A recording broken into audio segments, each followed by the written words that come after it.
नमस्कार साथियों, BPSC TRE 4.0 PRT प्राथमिक शिक्षक भर्ती के लिए पर्यावरण का सिलेबस आज से हम डिस्कस करेंगे आपके सामने। और आज के इस वीडियो के माध्यम से आपको टीआरई 1, टीआरई 2, टीआरई 3 और साथ में टीआरई 3 री एग्ज़ाम में पर्यावरण से रिलेटेड जो 16 प्रश्न आपसे हर एक पीआरटी पेपर में पूछे जाते हैं उनका आपको सोर्स पता चलेगा कि कहाँ कहाँ से प्रश्न पूछे गए। तो आज का वीडियो आप सभी लोगों के लिए बहुत महत्वपूर्ण है।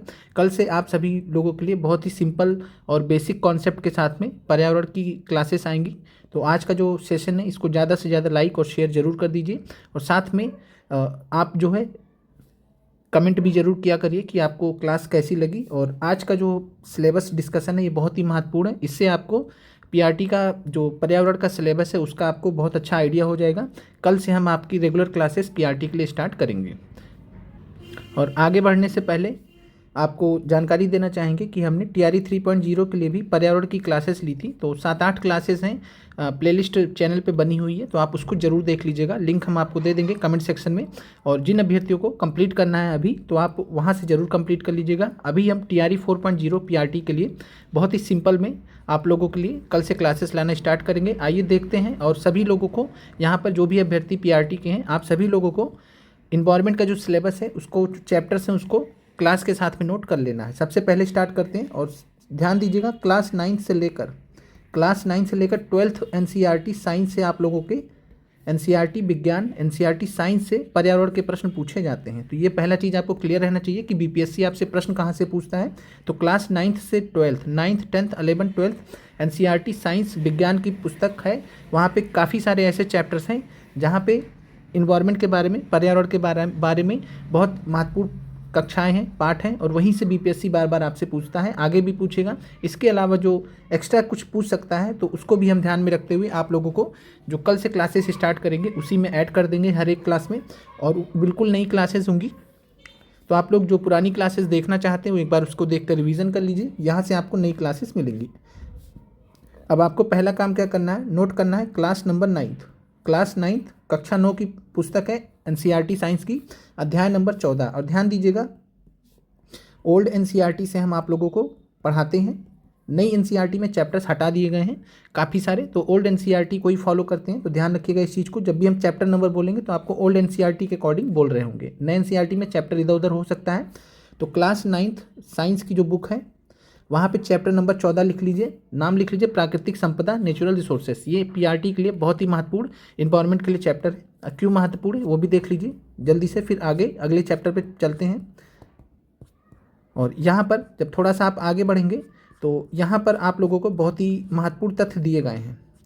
और यहाँ पर जैव रासायनिक चक्र के बारे में बहुत ही महत्वपूर्ण तथ्य यहाँ पर दिए गए, इसलिए चैप्टर आपका बहुत इंपॉर्टेंट हो जाता है। तो जैव रासायनिक चक्र, जलीय चक्र, नाइट्रोजन चक्र, साथ में कार्बन चक्र के बारे में महत्वपूर्ण तथ्य यहाँ पे दिए हैं, इसलिए यह जो चैप्टर है आपके लिए इंपॉर्टेंट हो जाता है। तो आपने लिख लिया होगा नाम इसका।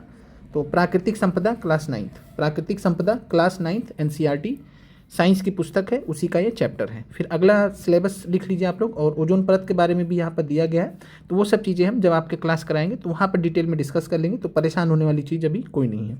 आगे बढ़ते हैं। और बीपीएससी ने बहुत सारे प्रश्न यहाँ से पूछे हैं। जब हम आपको सिलेबस कराएंगे, टॉपिक्स चैप्टर वाइज कराएंगे, तो वहाँ आपको हम क्लियर करते चलेंगे। अब आते हैं क्लास 9th में। क्लास 9th हो गया, अब आते हैं क्लास 10th में। Class 10th old NCERT science की पुस्तक है। और साइंस की इस पुस्तक में ऊर्जा के स्रोत, चैप्टर नंबर 14 ओल्ड एनसीईआरटी में लिख लीजिए ऊर्जा के स्रोत, चैप्टर नंबर 14। ये आपका पर्यावरण की दृष्टि से बहुत महत्वपूर्ण है।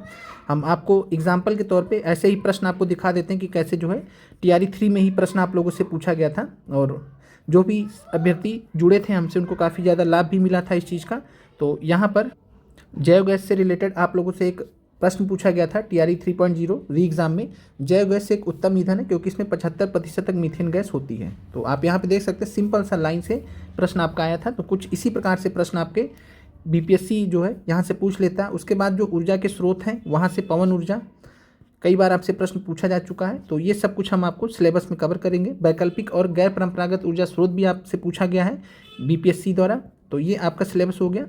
अब यहाँ सर अब हम आगे बढ़ते हैं। बाकी डिटेल में जब आपकी क्लास आएंगी तो यहाँ पर हम तरंग ऊर्जा, महासागरीय ऊर्जा सबके बारे में डिटेल में डिस्कस करेंगे। जो जो प्रश्न पूछे हैं उनके बारे में भी डिस्कस करेंगे। यहाँ भी देख लीजिए नाभिकीय विखंडन से भी बीपीएससी ने शिक्षक भर्ती में प्रश्न पूछे हैं कहीं ना कहीं। चलिए आगे बढ़ते हैं। तो ये चैप्टर आपने नोट कर लिया होगा, क्लास 10th का है। क्लास 10th का है, चैप्टर नंबर 14 है ओल्ड एनसीईआरटी से ऊर्जा के स्रोत। ये आप नाम नोट कर लीजिएगा, यही आपका सिलेबस है। फिर अगला सिलेबस में आपका आता है, और यहाँ पर आप लोग जो है देख सकते हैं,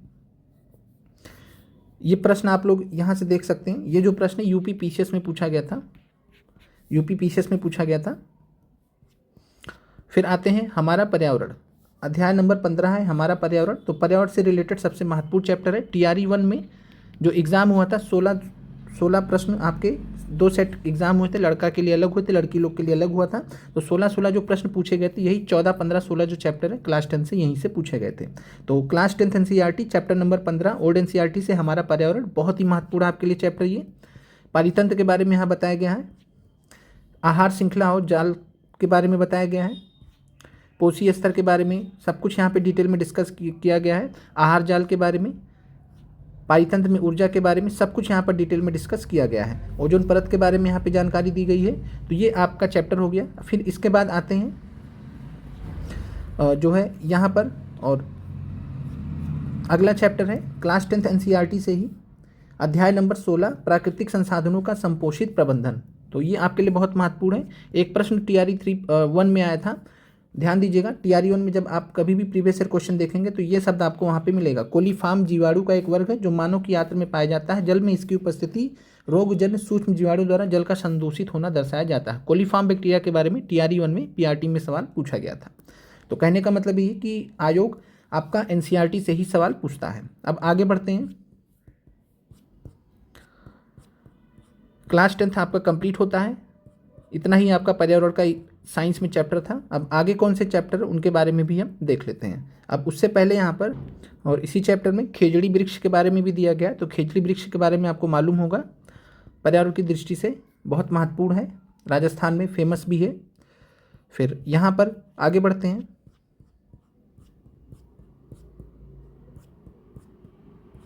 जल संग्रहण से रिलेटेड यहाँ पे बहुत सारे कॉन्सेप्ट दिए गए हैं।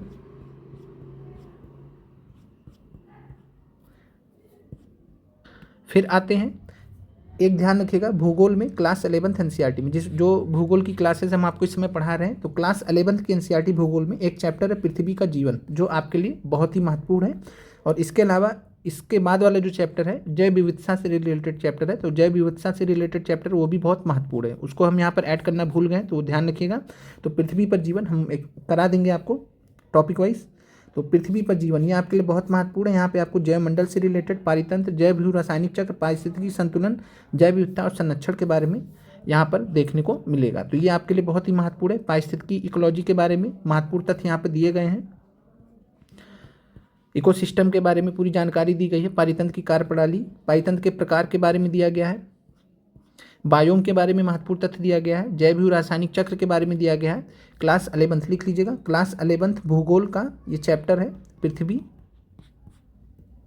और यहाँ से आप लोगों से प्रश्न पूछे गए हैं, पूछे जा सकते हैं आगे भी। यहाँ पर आप जैव भू रासायनिक चक्र देख पा रहे हैं। और कुल मिला के यही आपका सिलेबस होता है। हमने आपको एक प्रश्न दिया था नाइट्रोजन यौगिकीकरण का, नाइट्रोजन स्थिरीकरण का। यहाँ पे आप देख सकते हैं, यहीं से वो प्रश्न लिया गया था कि वायुमंडल में बिजली चमकने से व अंतरिक्ष विकिरण से भी नाइट्रोजन का यौगिकीकरण, स्थिरीकरण होता है। तो बहुत बेस्ट होता है एनसीईआरटी आपके पढ़ने के लिए। बाकी हम हैं ही आपको सिंपल और क्लियर कट करने के लिए। तो अब यहाँ पर चलते हैं, ये आपका हो गया। और इसी के साथ में अगला चैप्टर था बायोडाइवर्सिटी को हम ऐड करना भूल गए। तो आपका जब टॉपिक कराएंगे तो हम आपको करा देंगे, तो दिक्कत नहीं है। अब आते हैं क्लास नंबर 11। क्लास 11th में केमिस्ट्री की जो पुस्तक चलती है, केमिस्ट्री की पुस्तक अलग से रसायन विज्ञान की चलती है। तो क्लास 11th विज्ञान का जो एनसीईआरटी है, वहाँ पर एक चैप्टर है पर्यावरणीय रसायन, इन्वायरमेंटल केमिस्ट्री। पर्यावरणीय रसायन पर्यावरण की दृष्टि से बहुत महत्वपूर्ण है। तो ये सिलेबस में आपका आ जाएगा, नोट कर लीजिएगा। क्लास 11th रसायन विज्ञान, और इसका नाम है, चैप्टर का नाम पर्यावरणीय रसायन, इन्वायरमेंटल केमिस्ट्री। यहाँ पे देखिएगा तो वायुमंडलीय प्रदूषण के बारे में जानकारी दी गई, क्षोभ मंडलीय प्रदूषण के बारे में जानकारी दी गई है। और यहाँ पर एसिड रेन वगैरह के बारे में भी पूरी जानकारी दी गई है, तो ध्यान रखिएगा। और भूमंडलीय ताप वृद्धि, हरित गृह प्रभाव के बारे में जानकारी दी गई है। बहुत ही अच्छा चैप्टर है, बहुत ही बढ़िया चैप्टर है। अम्ल वर्षा के बारे में भी जानकारी दी गई है। और यहाँ पर ये जो चैप्टर है बहुत ही महत्वपूर्ण है क्लास 11th का, कणिकीय प्रदूषण के बारे में, धूम कोहरा, स्मॉग से भी रिलेटेड प्रश्न आपसे पूछे जा सकते हैं। फोटोकेमिकल स्मॉग के बारे में भी जो है यहाँ पर पूरा डिटेल में दिया गया है। तो यहाँ इन सब चैप्टर्स को हम एक एक करके बहुत ही सिंपल कॉन्सेप्ट से समझेंगे। ओजोन छिद्र के बारे में भी यहाँ पर पूरी जानकारी दी गई है। यहाँ से भी बीपीएससी ने आपसे प्रश्न पूछे हैं। अब जल प्रदूषण के कुछ यहाँ पे टाइप्स वगैरह है तो उसको देख लेंगे जब पूरा सिलेबस करेंगे, तो ये आपको क्लियर हो जाना चाहिए। अब हम फाइनली चलते हैं आप लोगों का क्लास 12th पे, और यहाँ पे पीड़कनाशी के बारे में भी देख लीजिए। डीडीटी का बहुत बार आपसे प्रश्न पूछता है, तो ये सभी चीज़ें आपका जो भी प्रश्न आपसे आयोग पूछता है वो यहाँ पर मेंशन की गई हैं। चलिए अब आगे चलते हैं, फिर आते हैं फाइनली क्लास 12th पर। क्लास 12th एनसीईआरटी जीव विज्ञान बायोलॉजी की जो पुस्तक है, बायोलॉजी की जीव विज्ञान ओल्ड एनसीईआरटी, फिर से बोलेंगे तो ओल्ड एनसीईआरटी जीव विज्ञान ओल्ड एनसीईआरटी में क्लास 12th में अध्याय नंबर 14 है पारितंत्र। बहुत ही महत्वपूर्ण है, बहुत ही महत्वपूर्ण चैप्टर है, ध्यान रखिएगा। और यहाँ से जो प्रश्न पूछा गया था इस बार TRE 3 री एग्ज़ाम में, उसको भी हम आपको यहाँ पर शो कर देते हैं, दिखा देते हैं। ऊर्जा प्रवाह के बारे में तो आपसे प्रश्न पूछा गया है, पहले ही TRE 1 में ही पूछा गया है। अब यहाँ पर आगे जब हम आते हैं तो यहाँ से प्रश्न पूछा गया था आपसे पारिस्थितिकी पिरामिड, इकोलॉजिकल पिरामिड से आप लोगों से प्रश्न पूछा गया था इस बार TRE 3.0 री एग्ज़ाम में। तो जो प्रश्न पूछा गया था, 3 प्रकार के पिरामिड होते हैं, संख्या का पिरामिड, जैवभार का पिरामिड, जैवमात्रा के पिरामिड और ऊर्जा का पिरामिड। 3 टाइप के पिरामिड होते हैं। अगली बार कुछ और भी पूछा जा सकता है, तो जो पूछा जा सकता है सब कुछ हम डिस्कस आपसे करेंगे। और यहाँ पे एक एक करके पूरा डिटेल में पूरा दिया गया है, इसीलिए आयोग ने यहाँ से प्रश्न पूछा था। क्यों पूछा था? क्योंकि यहाँ पर ये कॉन्सेप्ट दिया गया है, समझाया गया है। तो आगे हम लोग डिस्कस करेंगे इन सब चीज़ों को। पारिस्थितिकी अनुक्रमण के बारे में भी अगली बार आपसे पूछा जा सकता है। और इस चैप्टर में आगे आने पर यहाँ पे फिर से कार्बन चक्र के बारे में भी डिटेल में बताया गया है, समझाया गया है। जैव रासायनिक चक्र के बारे में, गैसीय, अवसादी, तलछटी, ये सब बताया गया है। तो ये सब हम बार बार डिस्कस करेंगे तो चीज़ें याद भी हो जाएंगी, और जो कुछ भी प्रश्न आयोग आपसे पूछ सकता है सब कुछ हम लोग डिस्कस करेंगे एक एक करके क्लासेस में। फिर जो है पारितंत्र में फास्फोरस चक्र के बारे में महत्वपूर्ण तथ्य दिया गया है, और यहाँ से भी प्रश्न आपको देखने को मिल सकते हैं TRE 4.0 री एग्ज़ाम में। फिर अब पारितंत्र सेवाएँ हैं, तो ये सब चीज़ें हम आगे डिस्कस करेंगे। फिर आते हैं अगले चैप्टर पे। 2 चैप्टर और बचे हैं आपके सिलेबस में जो आपको जानना चाहिए। जैव विविधता एवं संरक्षण, क्लास 12th बायोलॉजी, अध्याय नंबर 15 जैव विविधता और संरक्षण, ये आपके लिए महत्वपूर्ण है। और यहाँ पर जैव विविधता से रिलेटेड आनुवांशिक विविधता, जातीय विविधता, पारिस्थितिकी विविधता, ये सब आपसे पूछा जा सकता है, पूछा भी गया है, बड़े बड़े एग्जाम्स में पूछा गया है, तो आप लोगों से भी पूछा जा सकता है। अब आगे बढ़ते हैं यहाँ पर, और जो भी चीज़ें काम की होंगी सबको हम लोग एक एक करके डिस्कस करेंगे। जैव विविधता से रिलेटेड महत्वपूर्ण चैप्टर है, और जो कुछ भी यहाँ पर चीज़ें दी गई हैं, डिस्कस की गई हैं, सबके बारे में हम आपसे डिस्कस करेंगे। अब आते हैं अगले चैप्टर पे, पर्यावरण के मुद्दे। तो अध्याय नंबर 16 है, ये लास्ट चैप्टर है आपके सिलेबस, जो आपको NCERT के बेस पर जो सिलेबस आपका है BPSC का, उसके हिसाब से ये लास्ट चैप्टर है, इसको देख लीजिए। तो इसमें क्या है कि जो विभिन्न प्रकार के कानून है पर्यावरण से रिलेटेड, उनके बारे में यहाँ पर दिया गया है। एक एक करके आप ऐसे देख लीजिएगा, बाकी एक एक करके हम आपको पढ़ा देंगे।